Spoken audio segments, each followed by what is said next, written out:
We cannot afford this war. Mr. President, Afghanistan is a country where folks want us to leave, where our presence makes things worse for them, for the people we claim to help.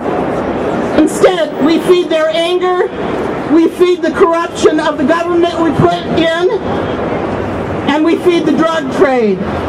We cannot win this war. Mr. President, you have bought into the logic of the generals and those who profit from endless war. They say to be secure, we have to give more troops, more resources, and billions more to feed the military-industrial complex. We who supported and elected you say, no more. Mr. President, it takes more courage and savvy to work with an enemy than to strike him down. And those on the streets here today and in over 100 communities throughout the United States say no to more war. Say it with me. No more war! No more war! Let's hear you! No more war! No more war! No more war! This is a tragic day, but it's also an important day for those of us who are still keeping the faith. One thing we start now, which we didn't start with the Vietnam War, is that the majority of the American public is aware of this war and opposes this war.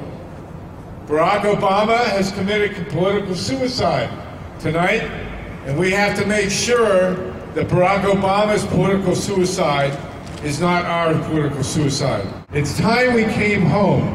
It's time we learned the lessons of Vietnam, of Korea, of Latin America, which is giving us the boot as fast as it can. We thought, some people thought, that Barack Obama was going to bring change. And I think we've learned today that it's just more of the same. Public opinion is not going to turn in favor of this war. We here are in the majority. We are speaking for the majority of Americans who oppose this war, who oppose this escalation, who don't want to have it happen, and who don't want to have to pay for it. Justice leads to peace. Peace leads to freedom, and with freedom all things are possible, and we're here to confirm that tonight. It's not often that we can start a new chapter of a movement against a war with a solid majority of the public behind us, but we are doing that tonight, and we are confirming that we are not going to let this happen, and we are going to fight like hell to stop this foolish escalation and bring our troops home from Afghanistan and Iraq. We say no more money for war, no more escalation, bring the troops home. We're tired of war, we need our funds here at home. And Obama, you will hear the rising voice of the people. This is not a Democratic war. This is not a Republican war. This is a war for Wall Street and the banks. If we're going to end the war, which we can, there is nothing that can stop the people organized, marching, and mobilizing. There's no doubt that we can stop this war.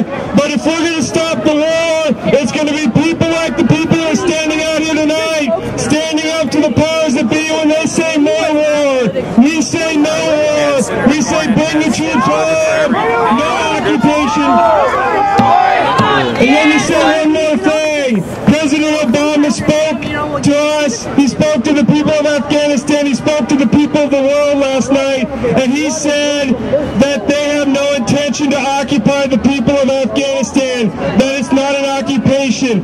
Sisters and brothers, that's a lie. And in fact, the occupation is the problem. Our enemies are not in Afghanistan. They're not in Iraq. They're not in Palestine. They're not anywhere else. We know where our enemies are. They're in Washington and they're in Wall Street.